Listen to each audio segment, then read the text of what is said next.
Boa noite. Que a graça e a paz do nosso Senhor Jesus esteja em cada coração, amém?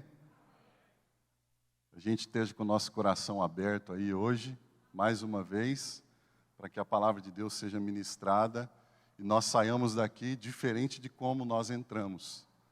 Porque Jesus, ele trabalha assim, ele vai mudando a nossa vida diariamente. Eu quero que você abra a sua Bíblia aí no Evangelho de Marcos, capítulo 5. Nós vamos fazer a leitura a partir do verso 21 até o 43. Marcos 5, 21 a 43. Enquanto você abre a sua Bíblia aí, eu tenho um aviso rapidinho para dar aqui. Coloca para mim aqui, por favor. Nós vamos, sem ser nessa próxima sexta-feira, na outra, nós vamos ter um evento aqui na igreja, Filhos e a Tecnologia. Quantos pais aí de crianças pequenas e adolescentes? Levanta sua mão aí, bem alto. Criança, pré-adolescente, adolescente. Gente, eu não sei se com vocês acontece isso, mas lá em casa acontece muito. A gente precisa de muita sabedoria de Deus para saber lidar com essa situação. Então, faz tempo que a gente tem planejado isso. Eu creio que não vai ser a primeira e a última, vai ser a primeira de muitas. E nós estamos planejando, então, essa palestra aí. Não é um culto, é uma palestra. Nós vamos ter aqui profissionais da área para falar para você um pouquinho a respeito disso, sobre os riscos do uso excessivo da tecnologia. Seu filho fica muito no celular? Fica muito no videogame? Fica muito na internet? E às vezes a gente não sabe o que fazer, né? Seu filho vale muito para você? Se eu perguntasse para você, quanto vale o seu filho? Alguns responderiam, meu filho vale a minha vida. Eu dou a vida pelo meu filho. Mas às vezes a gente se comporta de maneira que a gente mostra que outras pessoas estão dando mais valor às nossas crianças do que nós como pais e responsáveis. E eu quero dizer para você que existem alternativas e soluções que vão facilitar a sua vida para você saber conduzir aí a educação dos seus filhos com relação a tudo isso. E nós vamos estar falando aqui, esse assunto é muito amplo.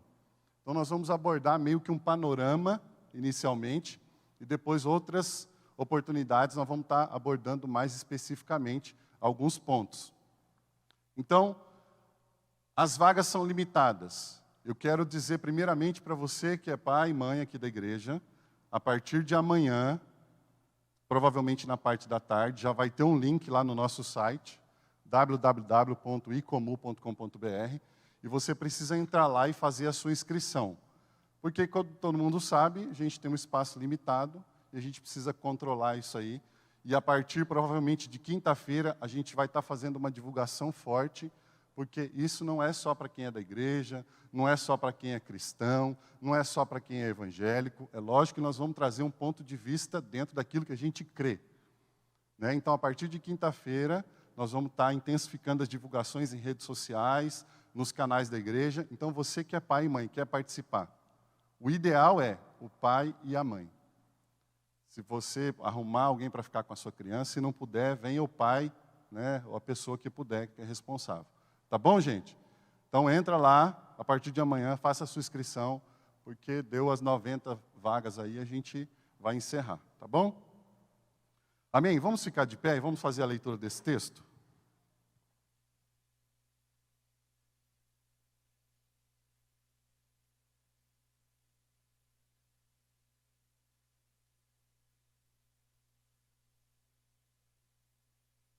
Marcos 5, do 21 ao 43, diz assim: Tendo Jesus voltado de barco para a outra margem, uma grande multidão se reuniu ao seu redor, enquanto ele estava à beira do mar. Então chegou ali um dos dirigentes da sinagoga, chamado Jairo. Vendo Jesus, prostrou-se aos seus pés. E lhe implorou insistentemente: minha filhinha está morrendo. Vem, por favor, e impõe as mãos sobre ela, para que seja curada e que viva. Jesus foi com ele. Uma grande multidão o seguia e o comprimia. E estava ali certa mulher que havia 12 anos vinha sofrendo de hemorragia. Ela padecera muito sob o cuidado de vários médicos e gastara tudo o que tinha, mas em vez de melhorar, piorava. Quando ouviu falar de Jesus, chegou atrás dele, no meio da multidão, e tocou em seu manto, porque pensava, se eu tão somente tocar em seu manto, ficarei curada. Imediatamente cessou sua hemorragia, e ela sentiu em seu corpo que estava livre do seu sofrimento. No mesmo instante, Jesus percebeu que dele havia saído o poder. Virou-se para a multidão e perguntou, quem tocou em meu manto? E responderam os seus discípulos, vês a multidão aglomerada ao teu redor e ainda perguntas, quem tocou em mim? Mas Jesus continuou olhando ao seu redor para ver quem tinha feito aquilo.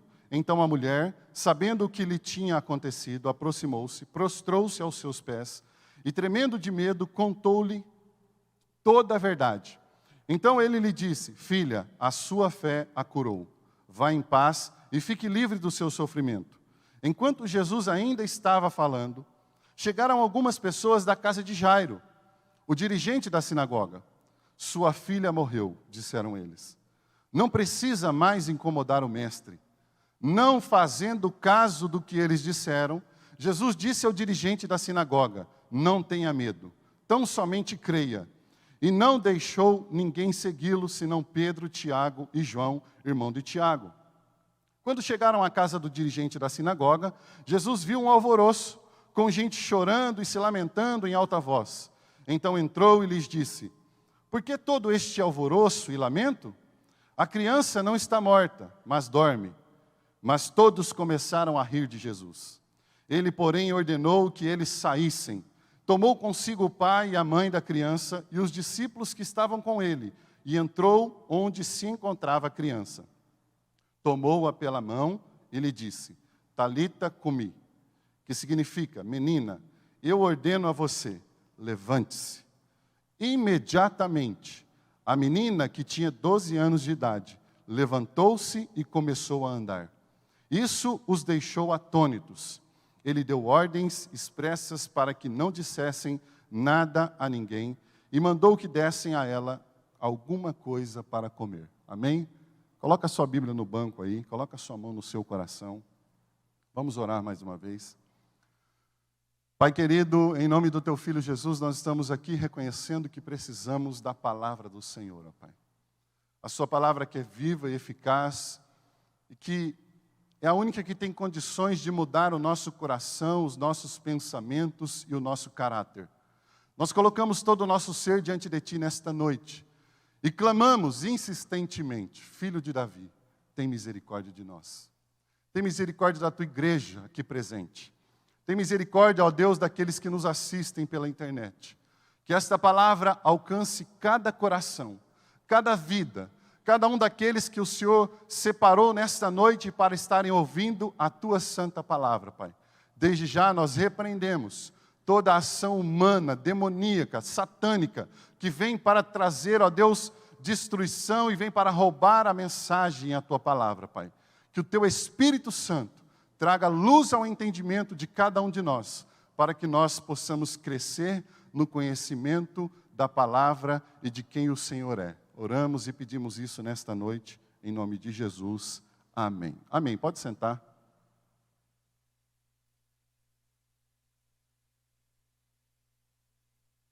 Irmãos, eu quero fazer uma aplicação aos nossos dias, baseada nesse texto, que fala a respeito da história desta menina que estava doente, o seu pai se chamava Jairo. E eu quero usar esse texto e fazer então essa aplicação para os nossos dias, dentro do contexto que nós vivemos. E eu preciso inicialmente deixar uma coisa muito bem clara aqui, que muitas vezes é pregado por aí afora, é falado por muitas pessoas. E esta coisa é Deus e o que Ele faz ou deixa de fazer não muda quem Ele é. Deus não é obrigado a atender os nossos pedidos. Por outro lado, a palavra dele diz que Ele está atento ao nosso clamor e à nossa oração. E nós, como barro na mão do oleiro, nós não temos que dizer nada que Deus tem que fazer. Nós temos que olhar para a vida deste homem, Jairo, e tomar o comportamento dele como base para a nossa vida. Se tivermos que pedir, que seja clamando, insistentemente, que Ele tenha misericórdia de nós. Mas, do mesmo jeito que nós temos que ter essa consciência de que Ele não é obrigado a fazer nada por nós, e Ele está ouvindo o nosso clamor e a nossa oração, nós temos que ter a convicção que se existe alguém que pode fazer algo e levantar em nosso favor, esse se chama Jesus. Os homens não podem, o dinheiro não pode, o poder não pode, a fama não pode, ninguém pode fazer algo que o Senhor pode fazer na nossa vida. Todo o poder está nas mãos dEle.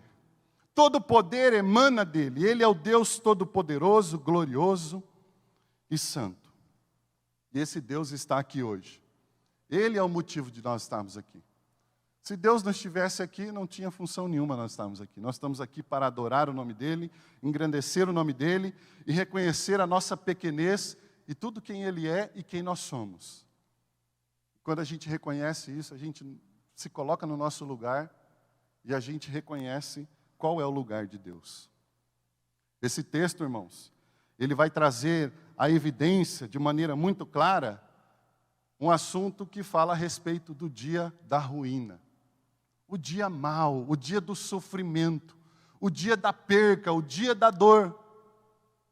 O dia que muitos de nós, se não a maioria ou quase todos, fugimos dele diariamente.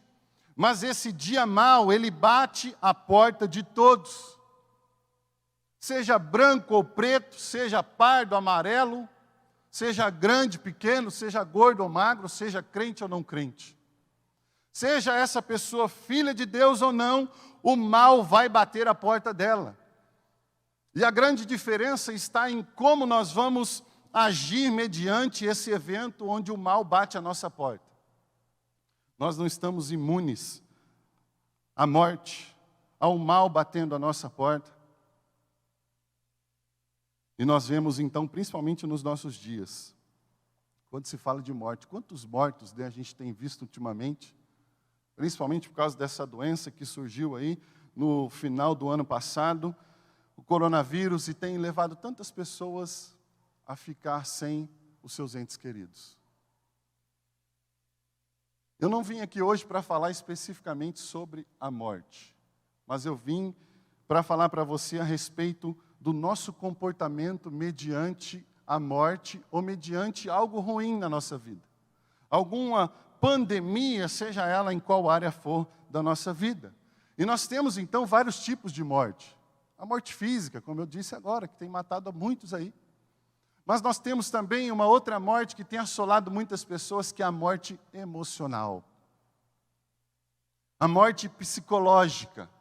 A depressão, ela tem tomado conta de muitas vidas e as pessoas têm se prostrado diante dessa ruína, desse algo ruim, que a depressão, a morte emocional, tem ficado sem força, sem ânimo, e elas não têm tido capacidade de se levantar mediante o problema que elas têm enfrentado.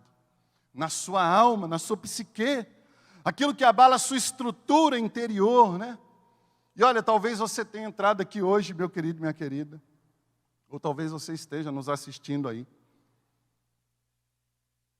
e exista alguma morte preeminente batendo a porta da sua vida, batendo a porta do seu ser. Talvez seja uma morte financeira. Quantas empresas quebrando, desmoronando, quantos impérios demonstrando que o dinheiro não é fiel a ninguém, que o poder não é fiel a ninguém. Quantos impérios, grandes potências mundiais estão sendo corroídas pela dificuldade financeira, pela falta do dinheiro, e as suas finanças estão morrendo. Talvez você entrou aqui hoje com o seu ministério sendo desmoronado, a sua célula desabando, os seus desejos sem nenhuma perspectiva do amanhã, o seu casamento, a sua família está desmoronando. Talvez você entrou aqui hoje e a morte preeminente na sua vida seja isso. Talvez a morte preeminente na sua vida seja uma doença crônica que não te deixa em paz, que te traz dores diariamente, que faz com que você mude a sua alimentação, mude o seu comportamento diário. Agora você precisa se exercitar, porque o médico falou, olha, se você não se exercitar, você tem mais 1 ano de vida. A diabetes vai tomar conta de você. Se você não mudar a sua alimentação, você vai morrer. Você precisa cuidar do seu coração, do seu emocional. Você precisa tomar um remédio. Talvez a morte preeminente na sua vida seja uma dessas coisas que eu tenho citado. E eu faço então uma pergunta para você. O que é que você vai fazer ou está fazendo diante disso? O que você vai fazer? Você vai ficar prostrado? Você vai ficar caído? Você vai se curvar diante dessa enfermidade, desse problema financeiro, desse desmoronar do seu casamento? Você vai simplesmente entregar os pontos? Ou você vai receber um novo fôlego de vida para a sua vida hoje? Ou você vai se levantar como um valente na fé, um bom valente, um bom soldado de Cristo, e não vai se curvar mediante a morte preeminente da sua vida? O que é que você vai fazer?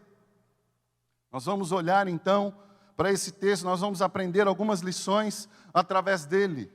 Como que Jairo reagiu diante dessa situação tão angustiante? Tem uma frase aí conhecida aí fora, né? Que os pais dizem assim, olha, mexe comigo, mas não mexe com o meu filho.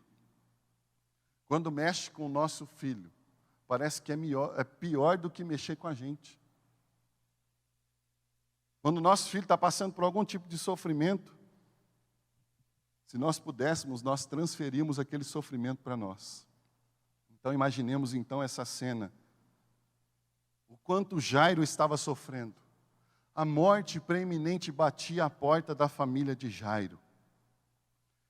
E a primeira lição que nós aprendemos aqui, entrando nesse texto, a partir do verso 21, diz assim, ó, tendo Jesus voltado de barco para a outra margem, uma grande multidão se reuniu ao seu redor. A primeira grande lição que nós vamos ver nesse texto, que eu quero fazer uma aplicação aqui, ela vem baseada em uma pergunta que eu faço para você. Você quer ser meramente mais um na multidão? A primeira lição que nós aprendemos é que nós não devemos ser apenas mais um na multidão. Porque na maioria das vezes, quando a gente vê textos bíblicos que remetem a essa multidão era composta apenas de meros espectadores da glória e do poder do Senhor Jesus. Eles estavam ali apenas para contemplar, saber o que Jesus era capaz de fazer. Outros textos bíblicos nós vemos que o próprio Jesus, o texto fala que Jesus não era enganado por eles, porque Jesus sabia que aquela multidão estava atrás dele, não por causa da manifestação do pão celestial, o pão do alto que ele era, mas sim porque eles queriam encher a sua barriga. Eles estavam interessados no pão que Jesus ia multiplicar. Dá um pouquinho mais de retorno para mim, por favor, só, Deva. O que você quer ser? Você quer ser só mais um na multidão? Um mero espectador? Aquela multidão onde muitos seguiam a Jesus de longe? E às vezes a gente olha para a igreja hoje e nós vemos muitas pessoas como essa multidão. Que estão dentro das igrejas porque estão interessados no que o Senhor Jesus tem para dar. Na casa que Ele tem para oferecer, no emprego, na cura. Estão seguindo Jesus de longe. Eles são apenas mais um na multidão. E a palavra de Deus para mim e para você hoje começa dizendo, não seja mais um na multidão. Amém? Seja como aquela mulher que tocou as vestes de Jesus. Seja como esse homem chamado Jairo. Não seja como essa multidão, pessoas que não tiveram e não estão interessadas em ter um encontro pessoal com esse Deus chamado Jesus. Nós precisamos desejar ter esse encontro com esse mestre chamado Jesus. Precisamos olhar para esses exemplos como daquela mulher e este homem chamado Jairo.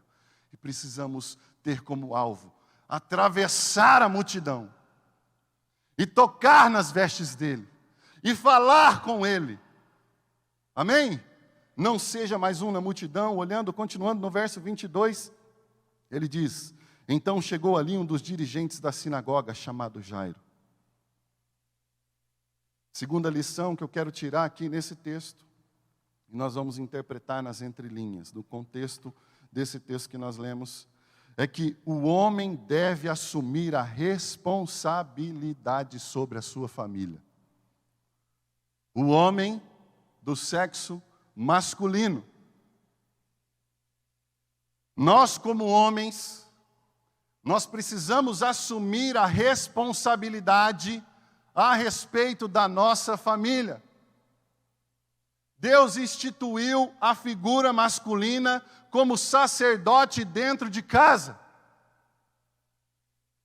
O homem, ele não é sacerdote apenas na igreja. Ele tem que ser sacerdote dentro de casa. Ele não deve ser sacerdote apenas lá na sua reunião de célula, mas ele deve ser sacerdote sobre a sua família. Então nós vemos aqui a figura de um homem, que ele é um homem de Deus, que assume as responsabilidades não apenas na igreja, não apenas nas circunstâncias boas, de comodidade, porque existem homens que assumem a liderança da família quando tem dinheiro na conta, quando não tem ninguém doente em casa, quando as coisas vão tudo bem, aí os homens batem no peito para falar: eu sou o sacerdote da minha casa. Mas nós vamos provar que nós somos sacerdote dentro e fora de casa, quando nós assumirmos as responsabilidades que Deus impôs sobre nós como homens, independente das circunstâncias. Irmãos, eu confesso a vocês que eu tenho olhado, eu sei que existem muitas exceções, mas existe uma grande maioria, sem medo de errar, de homens que têm sido indisciplinados com a sua responsabilidade dentro de casa. Homens que na igreja, os irmãos olham e falam: rapaz, esse é cheio do Espírito Santo. Mas quando chega em casa, o Satanás se revela. O homem da capa preta parece que monta nele. Eu não tenho muito tempo para ficar falando sobre isso aqui, mas eu confesso a vocês que esse é um assunto que tem me intrigado muito. Porque a gente olha para a figura feminina e as mulheres são guerreiras. Elas têm assumido um papel que os homens têm sido omissos, e não é obrigação delas. Mas elas, por serem guerreiras, têm assumido um papel que nós, homens, somos obrigados e chamados por Deus para assumir. Outra oportunidade, eu quero explanar um pouquinho mais a respeito disso aqui. Que você, homem, seja despertado para isso. Que você, homem, chame a responsabilidade para você e fala: Deus me levantou como sacerdote dessa casa.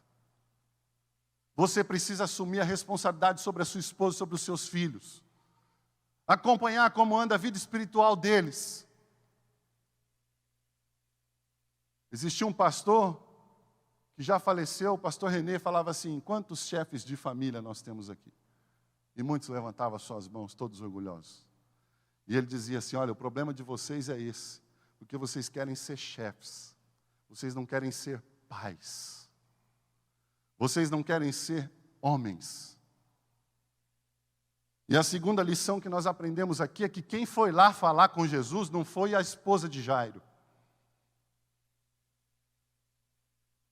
A esposa de Jairo provavelmente estava em prantos.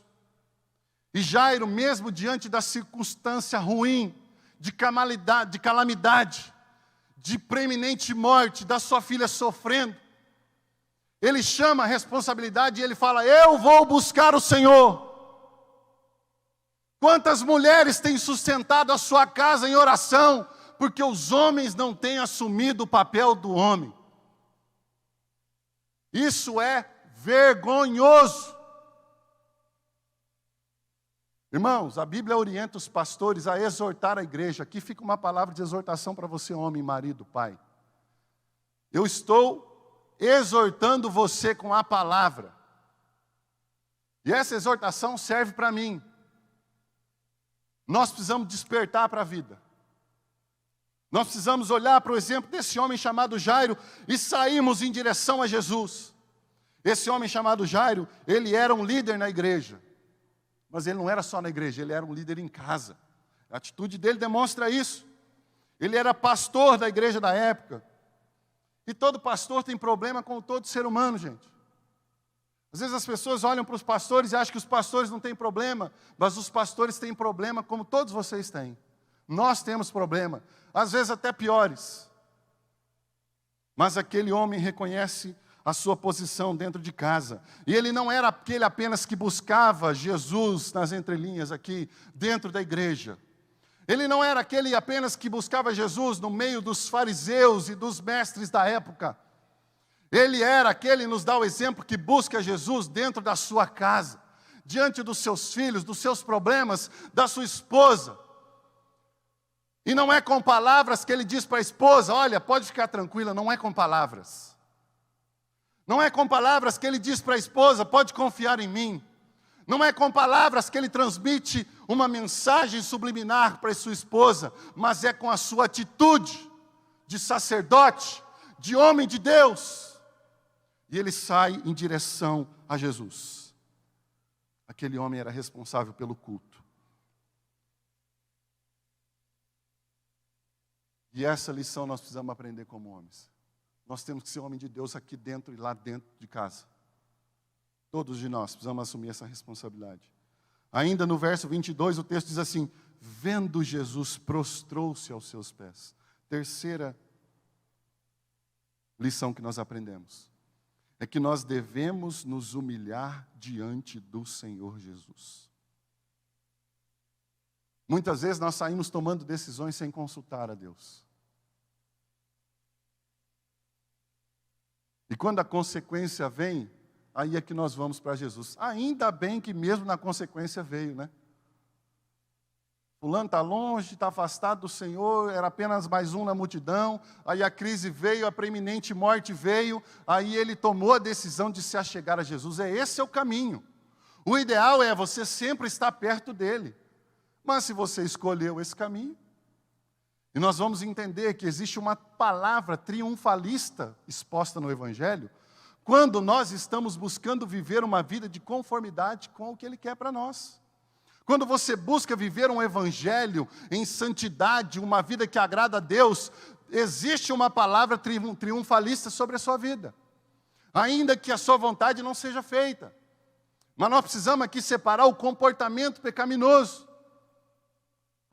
O camarada adulterou e agora engravidou a amante e os problemas estão aí. Você ainda pode clamar a Jesus e você deve clamar a Jesus. Você deve se arrepender, mas você tem que estar ciente que Jesus, em momento algum, vai livrar você das consequências dos erros que você cometeu. Gente, leia a Bíblia. Faça um panorama da Bíblia. Você não vai ver em nenhum lugar Deus se responsabilizando pelo pecado do seu povo. O povo colheu a semeadura que fez.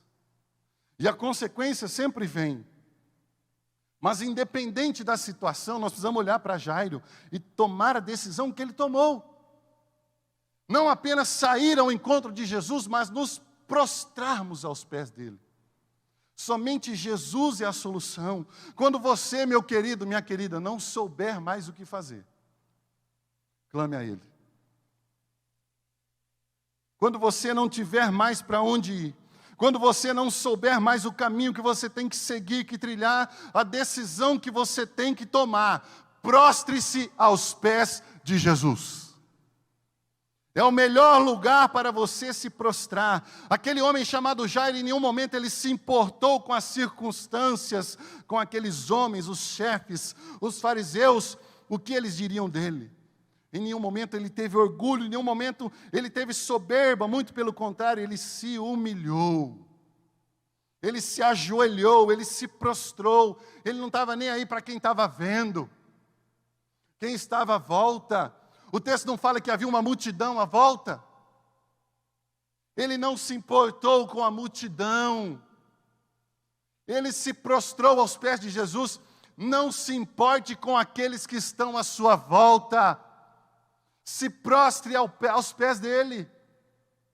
Se curve diante dele.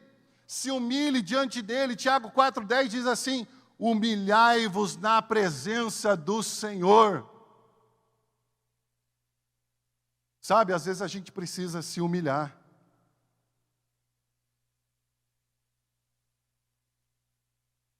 E essa humilhação, às vezes, não é apenas diante de Deus, é diante dos homens também. Às vezes você deixa o seu orgulho sobressair e a sua vida financeira vai despencando cada vez mais. Às vezes é necessário você se humilhar, sair do carro de 90, 80 mil que você tem e comprar um de 15. O que as pessoas vão pensar? Eles não precisam pensar, você quebrou. Nós precisamos ser sinceros com nós mesmos, jogar as cartas na mesa, falar: Jesus, eu quebrei. Jesus, me ajuda a vencer essa humilhação. Que antes eu andava de Hilux, agora eu ando de Uno. Não tem muita diferença. Não é? Mas, gente, nós precisamos reconhecer onde nós estamos. Às vezes é preciso você dar um passo para trás ou dois, para que você possa deslanchar. Amém? Às vezes você precisa procurar a sua esposa e se humilhar e pedir perdão para ela. Essa semana eu disse na célula, quando a gente pede perdão para nossa esposa, para os nossos filhos, nós, além de não estarmos sendo orgulhosos, nós estamos mostrando para eles que eles são muito mais importantes do que nós temos razão. Nós estamos mostrando para eles que eles valem muito mais do que o pecado que cometemos, do que a culpa que nós temos sobre nós. Quando nós nos voltamos para a nossa esposa, para o nosso filho, e fala: filho, me perdoa. Nós estamos falando, o meu relacionamento com você é muito mais importante. Amém? Então nós precisamos nos humilhar. Nós precisamos reconhecer onde nós estamos. Verso 23. E lhe implorou insistentemente: minha filhinha está morrendo, vem por favor e impõe as mãos sobre ela, para que seja curada. Olha o que o texto diz: e lhe implorou insistentemente. Nós precisamos não apenas sair em direção a Jesus, não apenas nos prostrar diante dEle, mas nós precisamos clamar diante dEle. E muito mais, não apenas clamar, mas clamar como diz o texto, implorar como diz o texto, implorou insistentemente.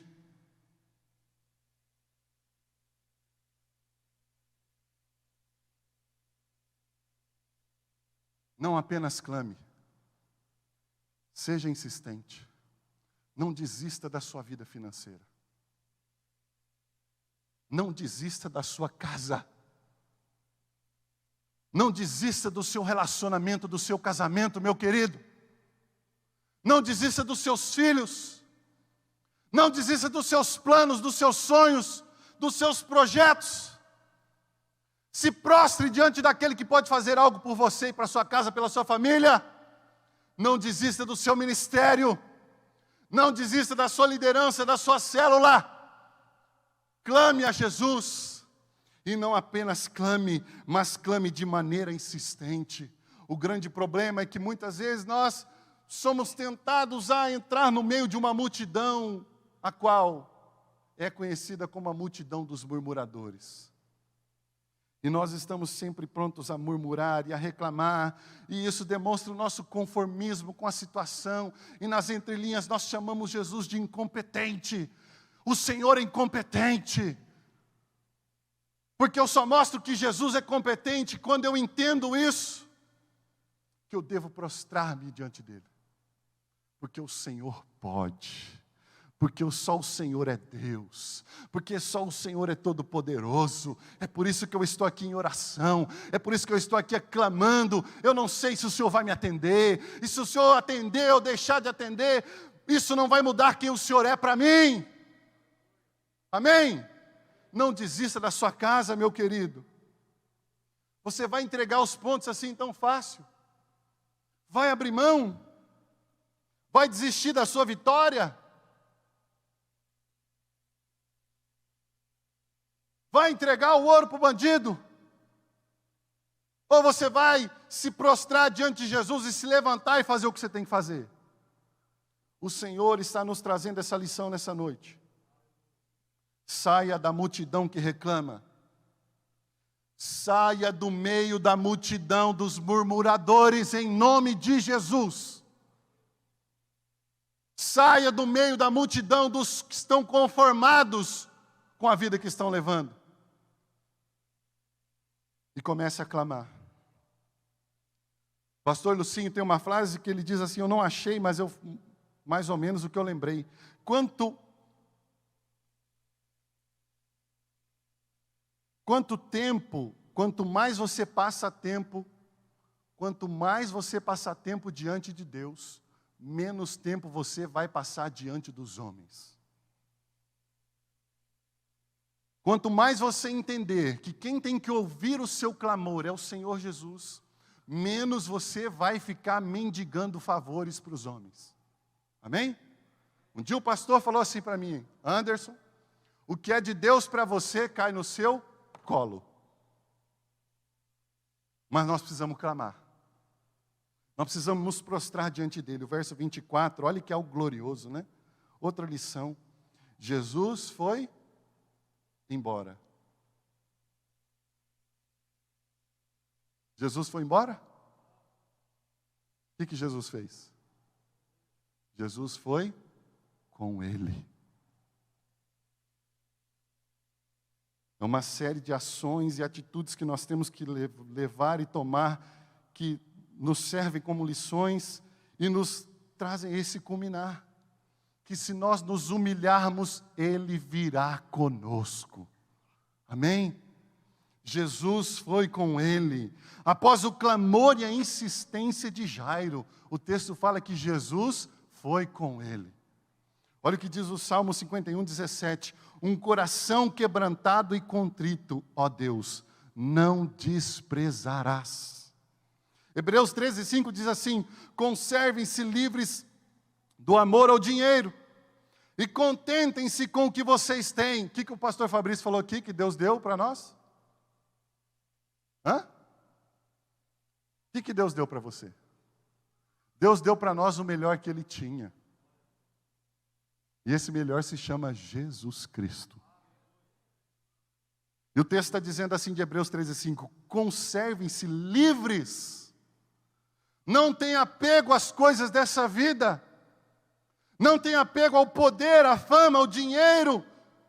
Mas contentem-se com o que vocês têm. E o que nós temos é o motivo da nossa maior alegria.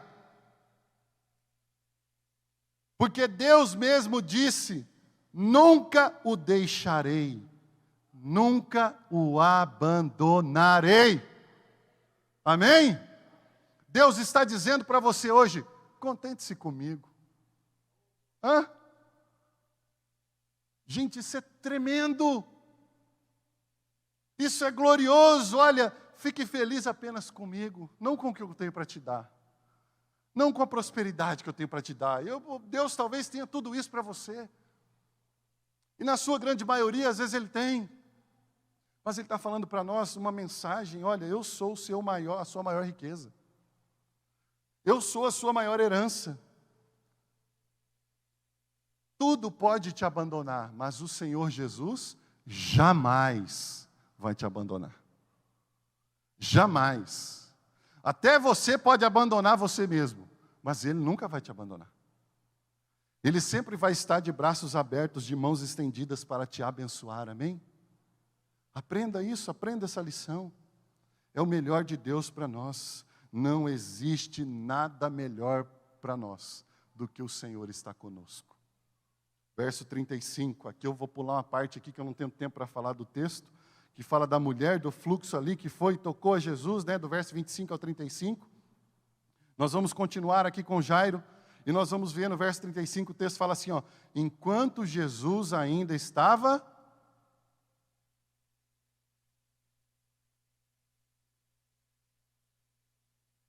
Jesus estava tratando a situação da mulher, lembra que nós lemos o texto?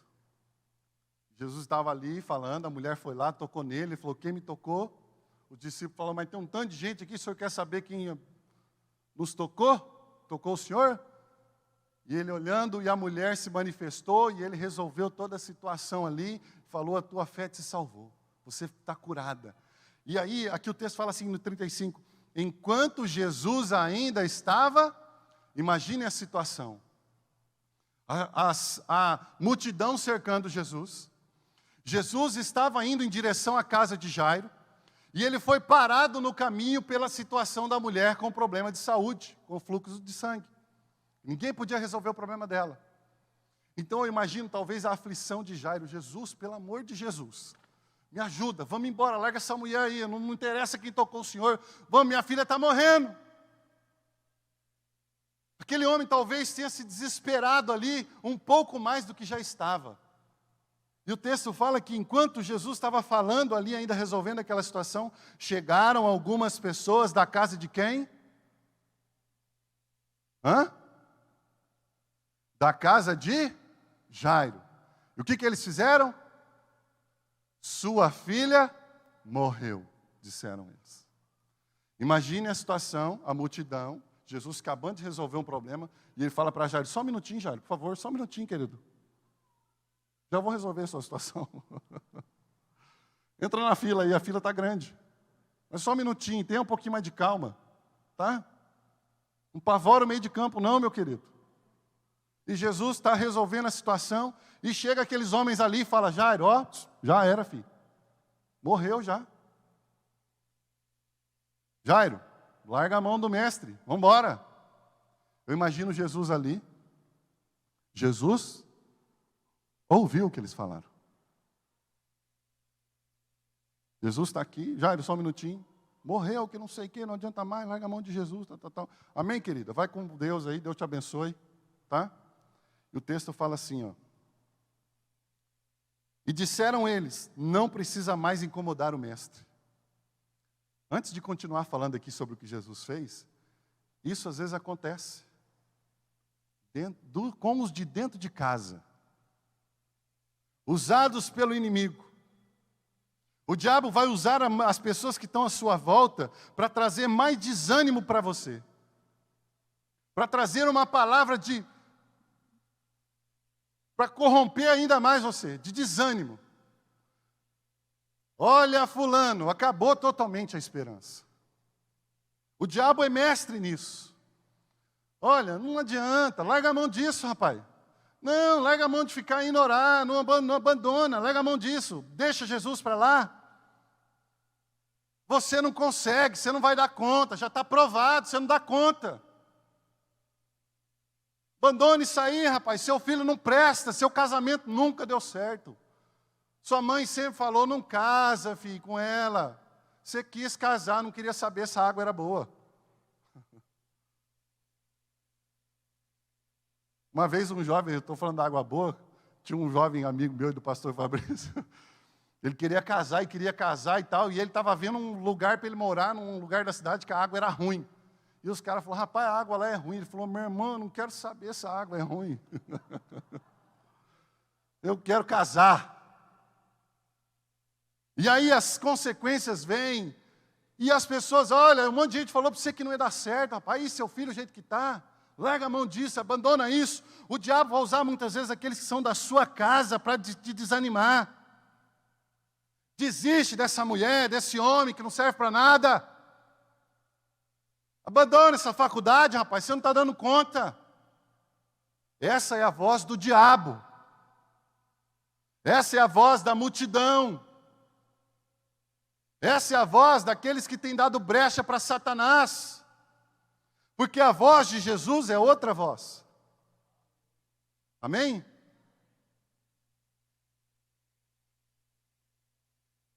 Ainda antes de falar sobre a voz de Jesus, eu quero falar aqui um pouquinho sobre estatística. Vocês sabiam que depois que começou a pandemia, o número de divórcios aumentaram? Sabia? Tem uma pesquisa aqui de junho desse ano, que foi divulgada pela Agência Brasil, que fala que o número de mortes aumentou muito. Eu andei olhando algumas pesquisas e vi que em alguns estados aumentou até quase 140%. O número de divórcios. E o interessante, sabe o que é? Que pelo que eu andei lendo, diz que nos 2 primeiros meses diminuiu. É a lua de mel de novo, né? Oh, eu ficava o dia inteiro fora de casa, agora eu vou ficar com a minha amada. O meu marido saía cedo, só voltava à noite, agora ele está em casa. E a lua de mel, olha gente, a lua de mel passa. O que faz com que você prevaleça e vença no seu casamento é a sua aliança com o Espírito Santo. É só o Espírito Santo, é esse óleo nessa engrenagem que lubrifica a sua relação com o seu esposo e com a sua esposa. Mas os divórcios aumentaram. E olha só que interessante. Você sabia que do número que aumentou, 70% partiu das mulheres.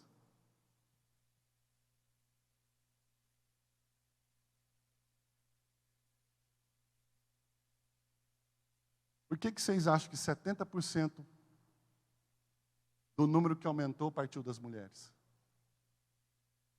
Ei, pastor, o senhor pegou para pegar os homens hoje, né? Você não viu, eu vou preparar o dia que eu vou pegar os homens. Aqui é só um chazinho da tarde. Eu vou preparar um pucheiro para vocês. Como é que chama, Vande, os outros comidas lá, que eu esqueci o nome do trem? Uma buchada de bode. É só o chazinho da tarde. Porque os homens não têm sido homens dentro de casa.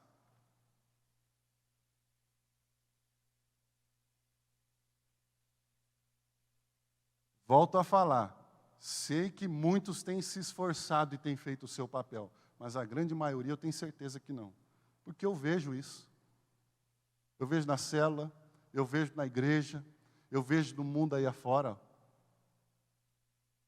Ah não, lá em casa eu só faço trabalhar, minha mulher que cuida de tudo. Então vai.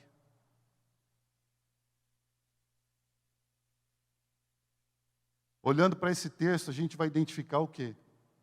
A notícia é ruim, mas existe algo pior do que a notícia ruim. Sabe o que é? A falta de esperança daqueles homens.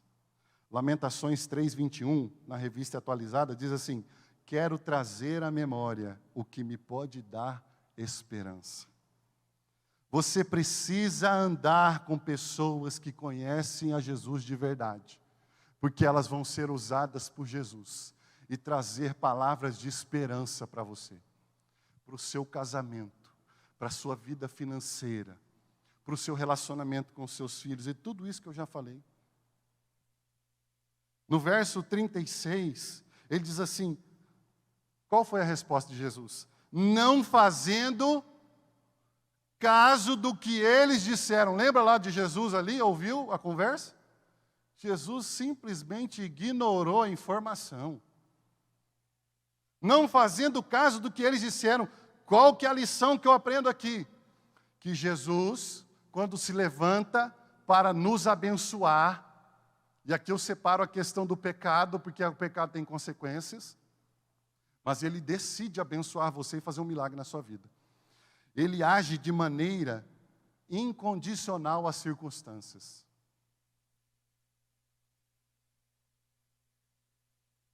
Ele desconsidera. Ele simplesmente, o texto fala que ele não deu caso. Jesus disse ao dirigente da sinagoga, Quem que era o dirigente? Jairo. Desesperado. Jesus, fala para Jairo. Jairo, abandona esses caras aí, Jairo. Vamos embora, vai. Toma seu caminho aí. Mas ele falou que morreu. Falou, rapaz, vamos, meu irmão. Vamos, para quem que você vai dar ouvido? Eu faço essa pergunta para você hoje. Para quem você vai dar ouvido? Você vai ouvir a voz do diabo, daqueles que querem o seu mal, ou você vai ouvir a voz de Jesus que está dizendo, não tenha medo, tão somente creia.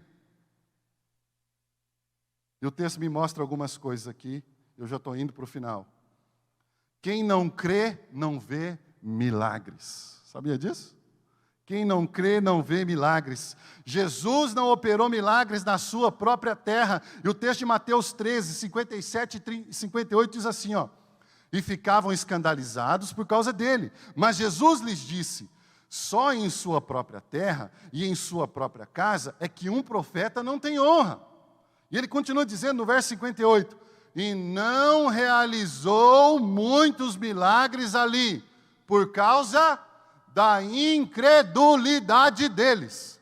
Quem não crê, não vê milagres. Você quer ver milagre na sua vida?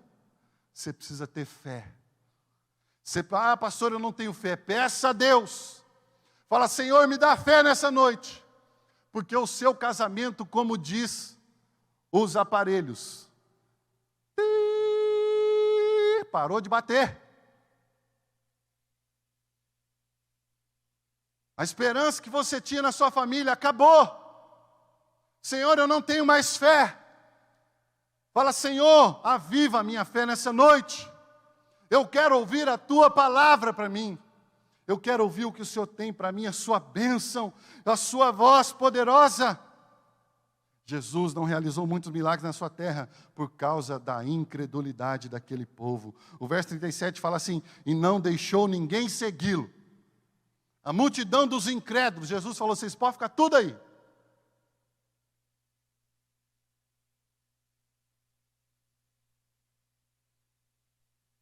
Quem não creu, não vai ver. Senão Pedro, Tiago e João. Muito bem, provavelmente, a notícia, a hora que o cara chegou ali, né? Jairo, morreu já, Jairo. Você já viu? Tem um ditado aí fora que fala assim, que notícia ruim.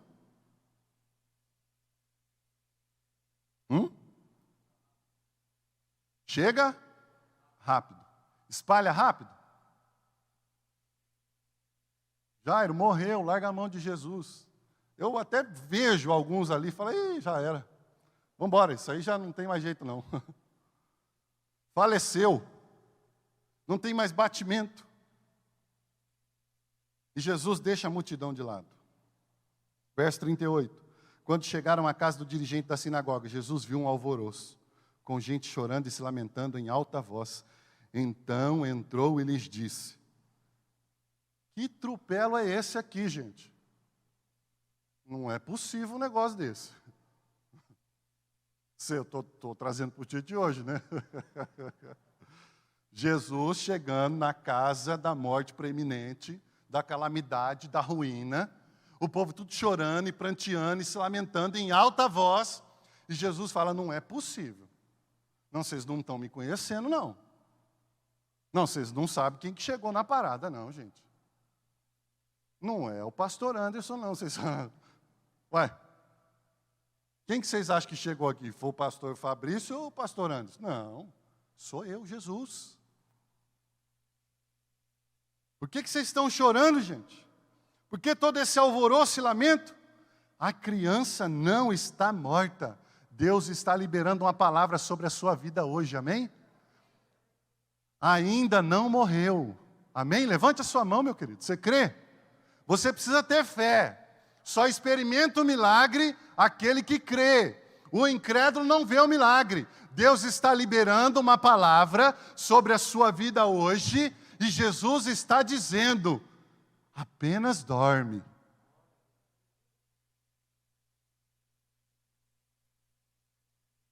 Jesus está dizendo para você, não acabou. Eita glória, hein? Não acabou ainda não, meu querido. Não acabou. Ainda há esperança.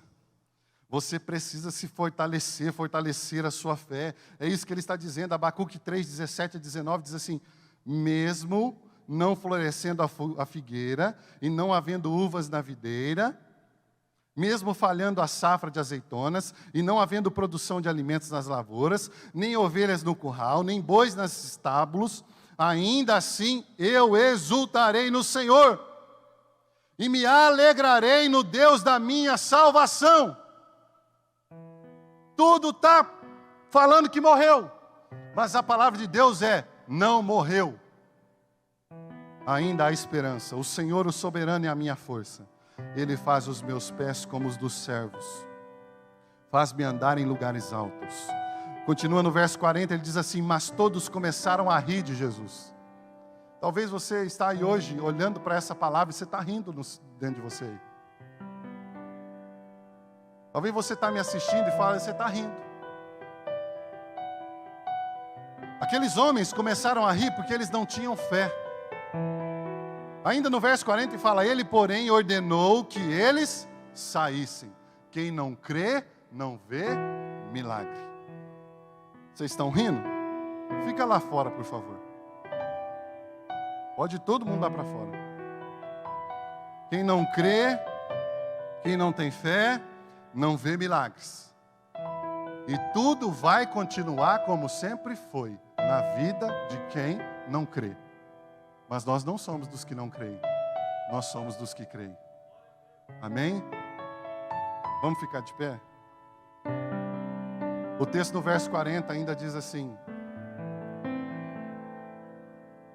tomou consigo o pai e a mãe da criança e os discípulos que estavam com ele e entrou onde se encontrava a criança. Preste atenção. O que Jesus fez? Pegou aqueles que tinham fé e ele entrou onde estava a criança. O que o texto está me mostrando, pastor? O texto está me mostrando que eu preciso deixar Jesus entrar onde está o meu problema. Onde está o seu problema? É no seu casamento? Você precisa deixar Jesus entrar. Onde está o seu problema? É com os seus filhos? Você precisa deixar Jesus entrar no seu relacionamento com seus filhos. É na sua vida financeira? Você precisa crer que se existe alguém que pode fazer um milagre na sua vida financeira, esse alguém se chama Jesus Cristo. Porque a palavra de Deus diz que Ele é o dono do ouro e da prata. Você precisa deixar Jesus entrar no lugar do problema. Coloque a sua mão no seu coração. Você precisa reconhecer que você precisa de ajuda. Você precisa, meu querido, saber que você tem se tornado um bêbado, um viciado, um rebelde. Olha os rebeldes. Quantos rebeldes tem dentro da igreja? Rebelde, rebelde. A palavra de Deus diz que a rebeldia é comparado ao pecado de feitiçaria. Você é rebeldinho e rebeldinha no seu coração. Toma cuidado do seu coração. Deixa Jesus entrar. Você que tem falado mal dos seus líderes, você que tem metido pau no seu pastor, na sua liderança. A gente às vezes conversa entre os pastores, a gente fica sabendo das coisas, e a gente fala: a bomba vai estourar, e vai cair aonde? Aqui no gabinete. E sabe o que vai ter que acontecer? Nós vamos ter que abraçar, e nós vamos ter que amar, e nós vamos ter que cuidar, e nós vamos ter que ter o bálsamo de Gileade do Senhor Jesus para derramar sobre essa ovelha. Você precisa deixar Jesus entrar no seu problema. Você precisa procurar o seu líder de célula, o seu pastor. Não adianta esperar o caldo entornar, não. Você precisa de aconselhamento, de acompanhamento. O texto vai encerrar dizendo aqui que a mão de Deus, verso 41 fala, tomou-a pela mão. Jesus tomou aquela jovem pela mão. E o texto também fala, e lhe disse ainda no verso 41, Talita cumi, que significa menina, eu ordeno a você, levante-se. O texto me mostra que a mão de Deus é poderosa. E que não apenas a sua mão, mas a voz do Senhor é poderosa. O Senhor está hoje estendendo as mãos dele sobre a sua vida. E Ele está enviando a sua palavra sobre você agora. A palavra de Deus diz assim que Ele enviou a sua palavra e os sarou. Ele está sarando você agora. Salmo 29 fala que a voz do Senhor é poderosa. A voz do Senhor quebra os cedros do Líbano. A voz do Senhor despedaça os cedros. Ela faz o Líbano saltar como bezerro. A voz do Senhor corta os céus com raios flamejantes. A voz do Senhor faz tremer o deserto. A voz do Senhor retorce os carvalhos e despe as florestas. A voz do Senhor é poderosa. Mas para encerrar, repare um detalhe. Jesus estendeu a mão sobre aquela menina. Ele deu a mão a ela. E Ele liberou uma palavra de bênção. Presta atenção agora aqui. Que aqui tem uma fase importante da lição que nós temos que aprender. Jesus estendeu sobre ela a mão, liberou a palavra de bênção, mas Jesus colocou ela de pé? Não. Jesus estendeu a mão poderosa. Jesus enviou a sua palavra poderosa, mas Ele falou para ela, agora põe-se em pé. Não basta Deus estender a mão sobre a sua vida. Não basta Ele enviar a voz dEle de cura sobre você. A partir de agora, você precisa se levantar. Amém? Põe-te em pé. O Senhor está convocando você, meu filho, minha filha, meu querido e minha querida. Põe-te em pé. Você quer ter sucesso no seu casamento? Você precisa mudar algumas coisas. Com seus filhos, na sua empresa, na sua vida financeira, o que você precisa fazer? Você já entendeu que Jesus é o que opera o milagre, mas você precisa se levantar. E a palavra de Deus diz assim no verso 42, imediatamente. Amanhã, pastor, eu faço. Não. Se você quer que o sucesso se complete na sua vida, você precisa fazer isso imediatamente.